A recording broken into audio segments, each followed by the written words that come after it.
everyone. I am Dr. Arun Kumar Sinha, Assistant Professor, Government College, Ramatola. आज मैं आपसे fourth semester MA sociology का paper है modern sociological theory. इसमें हम कंट्रीब्यूशंस ऑफ डेरिडा के बारे में बात करेंगे। उम्मीद है आप लोग पोस्ट मॉडर्निज्म पढ़ चुके होंगे। तो ये एक पोस्ट मॉडर्निस्ट के बहुत ही इम्पॉर्टेंट फ्रेंच फिलोसफर थे। हमारे लेक्चर में बहुत सारे इंग्लिश के टर्म्स आएंगे, तो घबराने की ज़रूरत नहीं है। आप इंग्लिश के टर्म्स को हूबहू अपनी हिंदी राइटिंग में इस्तेमाल करें। आखिरकार डेरिडा का मेन फोकस लैंग्वेज पे ही था। उन्होंने बताया था कि लैंग्वेज और राइटिंग दोनों में डिफरेंस है। खैर, बहरहाल हम बाद में उस पर चर्चा करेंगे। ये डेरिडा का जन्म जो है 1930 में हुआ था। अल्जीरिया में एक जगह है, वहाँ पे वो पहले फ्रेंच कॉलोनी हुआ करता था। फिर वो वहाँ से शिफ्ट हुए, फ्रांस आए। और उनके बचपन के बारे में थोड़ा सा हमें जानना इसलिए भी ज़रूरी है क्योंकि कोई भी व्यक्तित्व बिना अपने देश का इतिहास और इसका व्यक्तिगत इतिहास, उसका छाप उसके फिलॉसफी पे पड़ता है। तो जहाँ वो अल्जीरिया में थे, वो एक माइनॉरिटी ज्यूज़ कम्युनिटी से थे।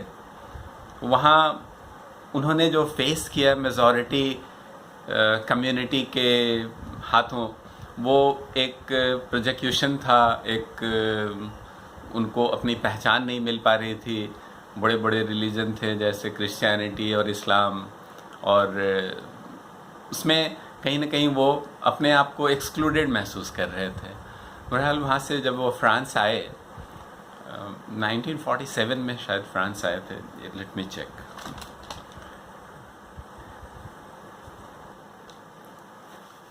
नाइनटीन 49 में वो पेरिस आए। और चूँकि वो उनकी प्रतिभा बहुत थी पढ़ने में, तो जब वहाँ अल्जीरिया में उनको स्कूल से किसी कारणवश न पढ़ने दिया गया, तो वो अपना ध्यान फुटबॉल में लगाने लगे। मैं इसलिए वो जिक्र कर रहा हूँ क्योंकि देखिए, वो इतने बड़े सोशल थियरिस्ट थे, लेकिन उनका रुचि खेल में था और ये बाद में भी बरकरार रहा। तो एक कहीं ना कहीं एक मैसेज जाता है कि हम लोगों को भी खेल से हमेशा संबंध बनाए रखना चाहिए। वो अपने एडल्ट लाइफ में भी प्रोफेसर के साथ साथ भी स्नूकर के बहुत अच्छे प्लेयर थे। तो मेरा ये एकेडमिक्स से हट के थोड़ा सा इसलिए है क्योंकि सिर्फ एकेडमिक्स ही फोकस सही नहीं होता है। आप शरीर दिमाग दोनों को मजबूत रखें। खैर, तो अब आप देखें कि वो उनके जो राइटिंग्स थी उस पर किस चीज़ का प्रभाव पड़ा था। वो मुख्यतः 3 चीज़ों की बात किए थे: डिकंस्ट्रक्शन, एपोरिया और लॉजिसेंट्रिसिज्म। तो इन तीनों चीज़ों पे हम बाद में आएंगे। पहले देखिए, जो पोस्ट मॉडर्निस्ट फिलोसफर्स थे, अधिकांशतः फ्रेंच ही थे सारे, जिसमें फूको भी थे, डेरिडा, लियोटार्ड। तो फूको उनका एक अलग विषय, हम दूसरे चैप्टर में फूको के बारे में बात करेंगे। लेकिन हमारा ये कहना है, देखिए, फूको एक विद्रोही प्रवृत्ति के थे, रिवोल्यूशनरी थे, जबकि ये इनका जो था वो प्रेजेंट को जस्टिफाई कर रहे थे। जो प्रेजेंट समाज है, प्रेजेंट समाज से मेरा मतलब ये नहीं है कि वो उसको सही बता रहे थे, वो उनका बीच का एक रास्ता था। क्योंकि उस समय 1960s का दौर आप देखेंगे तो मॉडर्न नेशन स्टेट का दौर था। मार्क्सिज्म का बोलबाला था। वो मार्क्सिज्म का बोलबाला देखिए, वियतनाम में US अपनी आर्मी वहाँ लगाई थी क्योंकि कहीं ना कहीं उसको कम्युनिज्म से प्रॉक्सी वार करना था। बड़े बड़े नेशन स्टेट बन रहे थे, बॉम्ब्स फोड़े जा रहे थे, मिलिट्री स्ट्रांग हो रहा था, पॉलिटिकल सिस्टम, राजनीतिक व्यवस्था अपने आप में बहुत मजबूती प्रदान कर रहा था। तो इन सब चीज़ों के वो थोड़ा सा खिलाफ थे। वो देख रहे थे कहीं ना कहीं इन सब चीज़ों में व्यक्ति खो जा रहा है। वो और ये सारी संस्था अपने लैंग्वेज के मार्फत से अपना व्यक्ति पे कंट्रोल बढ़ा रही थी। तो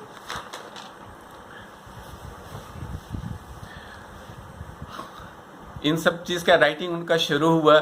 इन सब चीज़ों के खिलाफ लिखे, वो जो ट्रेडिशनल चीज़ था उसके खिलाफ लिखे। उनमें जो कमियां थी, उनका कहना था कि जो डोमिनेंट चीज़ें हैं उसी को नहीं देखना है, जो डोमिनेंट नहीं है उसको हमको देखना है।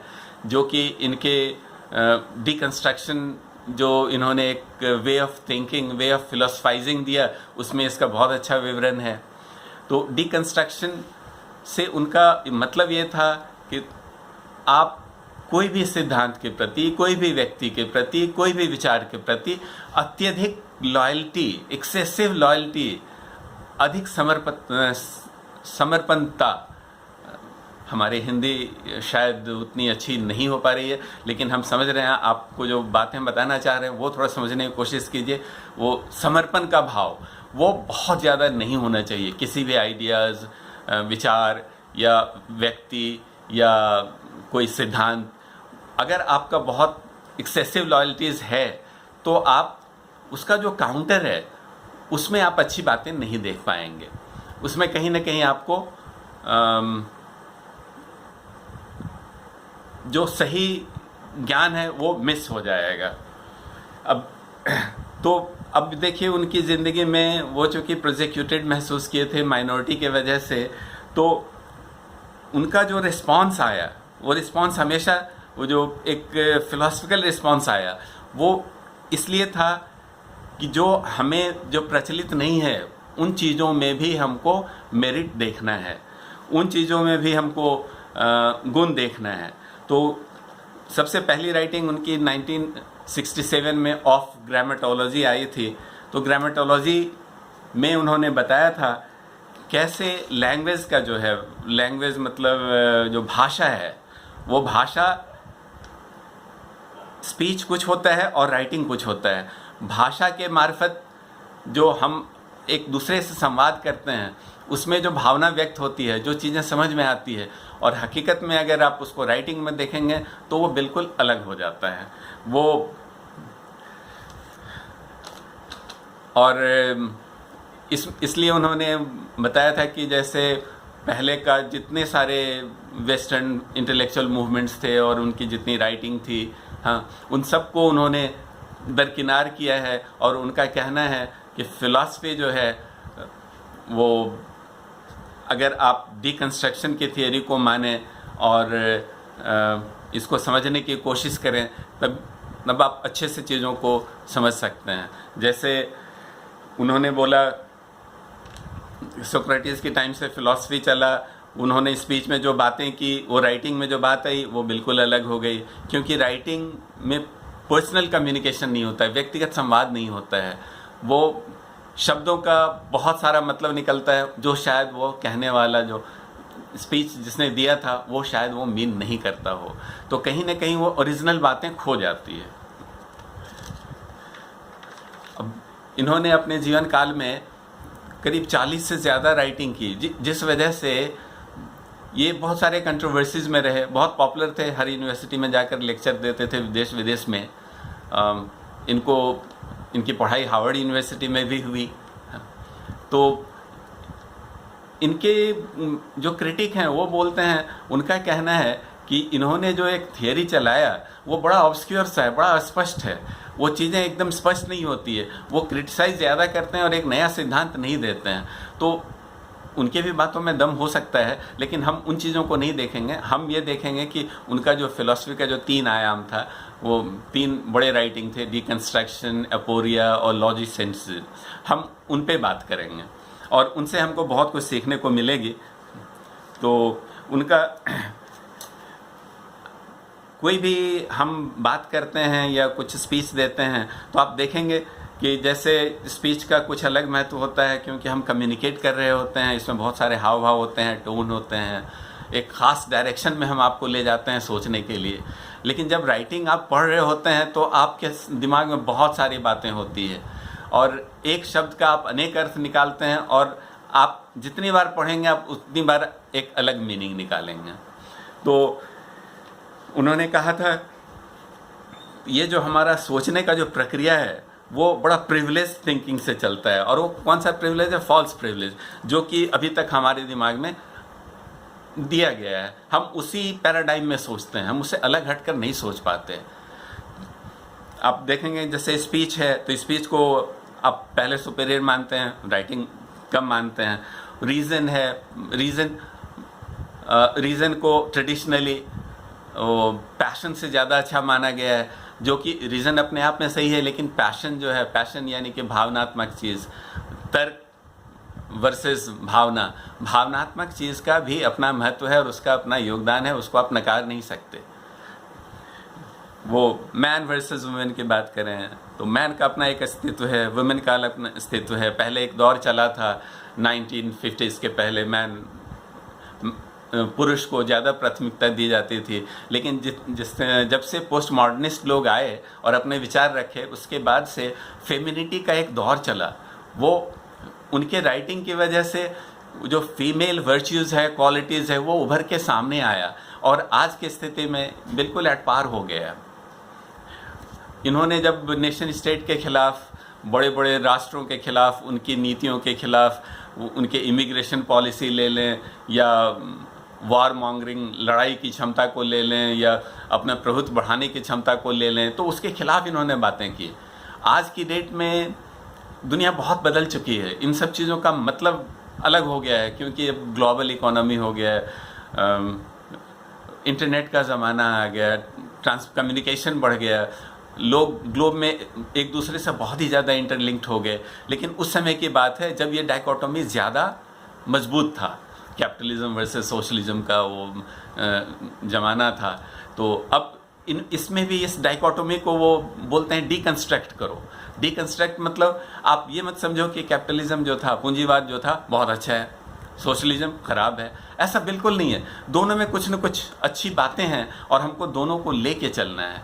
उन्होंने इक्वालिटी पे बात की थी, वो बोले एज ए प्रिंसिपल इक्वालिटी बहुत अच्छी चीज़ है, लेकिन हकीकत में देखें तो इनइक्वालिटी भी का भी अहमियत बहुत है और ब्यूटी ऑफ एग्जिस्टेंस जो है वो इक्वालिटी और इनइक्वालिटी के समावेश से होता है। तो आप देखिए कहीं ना कहीं वो सेंट्रिस्ट जो एक मध्य रास्ता अपना रहे थे। अब देखिए स्पीच और राइटिंग में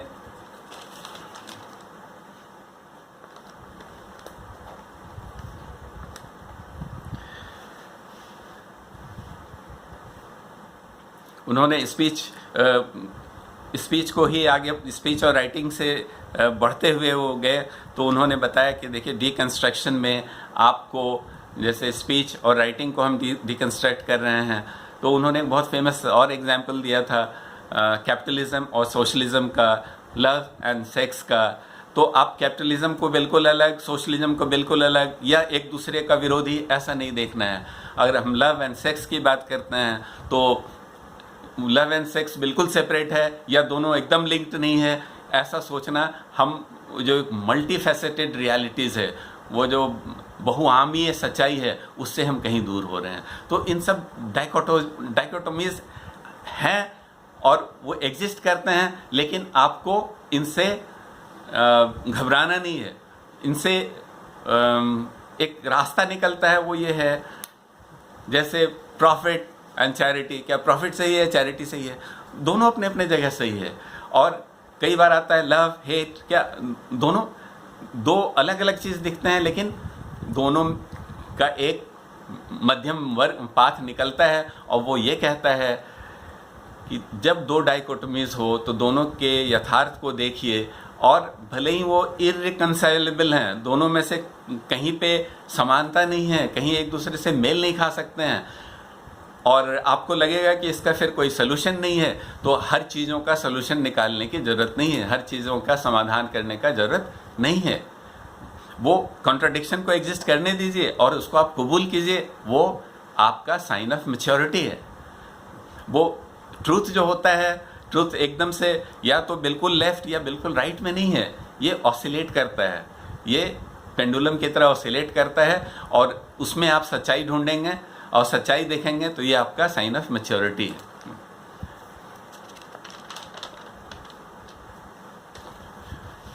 तो उन्होंने कहा था कि एक चीज़ों को दूसरे के ऊपर देखना है, जैसे स्पीच का, राइटिंग के ऊपर, रीज़न का, पैशन के ऊपर, मैन वुमेन का, वर्ड्स पिक्चर्स का, वर्ड्स के ऊपर पिक्चर, साइट, टच, सब अपने आप में कम्प्लीमेंट्री है। आप किसी छोटे पार्ट को आप छोड़ देंगे तो सच्चाई से आप दूर हो जाएंगे। जो आपका, जिस पार्ट को आप नेग्लेक्ट करना चाहते हैं, उसमें उसको वहाँ आपको लव और अटेंशन देना है आपको, जिससे कि आप चीज़ों को समझ सकें। तो उन्होंने बहुत सारे ये जो बाइनरी अपोजिट्स हैं या बोलें डाइकोटोमस थिंग हैं, मतलब अलग अलग चीज़ हैं, उनको उन्होंने डीकंस्ट्रक्ट करने की कोशिश किया। तो डीकंस्ट्रक्शन का मतलब आप समझ जाइए कि एक्सेसिव लॉयल्टी ना तो रीज़न के प्रति ना पैशन के प्रति। पैशन, अगर आर्ट्स और म्यूज़िक ये हमारा पैशन है, ये रीज़न के अगेंस्ट जाता है, तो क्या आर्ट्स और म्यूज़िक वो अच्छी चीज़ नहीं है क्या? आप देखिए, लोग कहते हैं इंटेलिजेंस को नापना है तो आईक्यू सबसे बड़ा चीज़ होता है नापने का, वो रीज़न कहता है।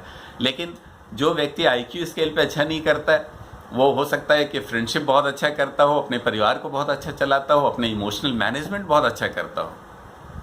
तो किसी एक फिक्स्ड आइडियाज़ में बह जाना, उसको पकड़ के अपने दिमाग को संकुचित कर लेना, वो सही नहीं है।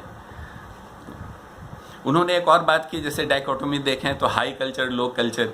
कई लोग सिर्फ हाई कल्चर की बात करते हैं, लो कल्चर की बात नहीं करते, जबकि लो कल्चर में भी सच्चाई है। सिर्फ अगर हम इंटेलिजेंस की बात करें, डमनेस की बात ना करें, विट की बात करें और डमनेस की बात ना करें, वो जो डम है उसका भी अपना एक लॉजिक है, अपने आप में उसकी एक कोई सच्चाई है जिस पे वो खड़ा है। आप इंटेलिजेंट हो सकते हैं, बहुत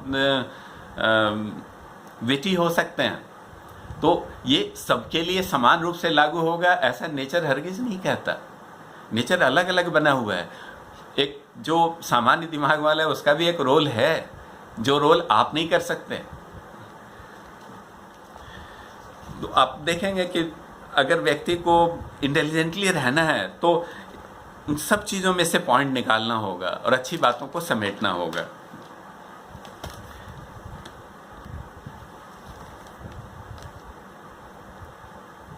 तो डेरिडा के बारे में एक और पर्सनल बातें हैं कि वो बहुत अच्छे प्रोफेसर के साथ साथ एक बहुत अच्छे फादर थे।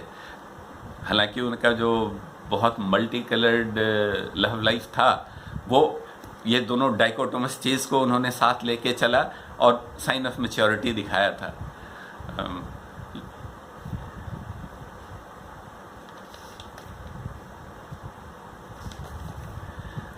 और ये जो डाइकोटोमस चीज़ें हैं, जो अलग अलग चीज़ें हैं जिसमें आपको इतना कन्फ्यूज़न दिखेगा, संदेह दिखेगा, बहुत सारा क्लियर कट कुछ नहीं दिखेगा, तो इन सब चीज़ों से और कोई सलूशन नहीं निकल रहा है, तो इन सब चीज़ों से ना आंसर निकालने की ज़रूरत है, ना परेशान होने की ज़रूरत है।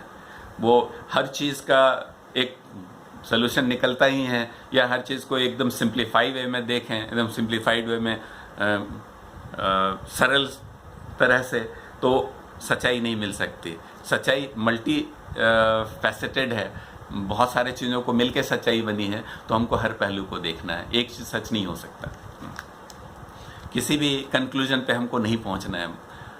हमारी टेंडेंसी होता है वो परंपरा के कारण, लैंग्वेज के कारण एक टेंडेंसी होता है कि जो तुरंत चीज़ों के बारे में कंक्लूजन निकालते हैं, वो कोई निर्णय पे पहुंच जाते हैं, वो गलत है। आपको दोनों तरफ का चीज़ देखना है। अब अगर हम चीज़ों को देखते हैं कि भाई इसमें ये बुराई है और उसमें ये अच्छाई है, हाँ, तो ये आपका मतलब आप इसको अपनी कमज़ोरी मत समझें कि आप किसी एक तरफ निर्णय नहीं ले पा रहे हैं। ये आपका साइन ऑफ मैच्योरिटी है। कई दफ़ा आप घर में देखेंगे, समाज में देखेंगे, कॉन्ट्राडिक्शंस हैं, विसंगतताएं या विरोधाभासी चीज़ें हैं, तो दोनों को साथ लेके चलना होगा। कोई एग्जिस्ट करता है। अगर हम वन फॉर अनदर करने की कोशिश करेंगे तो नहीं हो पाएगा। कोई एक चीज़ को हम हर किसी पर लागू करना चाहेंगे तो वो संभव नहीं है। वो कहीं ना कहीं डाइवर्सिटी को भी किल करता है, ह्यूमन नेचर के खिलाफ भी जाता है, और मतलब व्यक्ति का जो नैसर्गिक गुण है उसके खिलाफ जाता है, और व्यवस्था के भी खिलाफ जाता है। कहीं ना कहीं वो व्यवस्था को अनस्टेबल कर देगा। तो अब डिकंस्ट्रक्शन के बाद उन्होंने जो शब्द दिया था वो था एपोरिया का।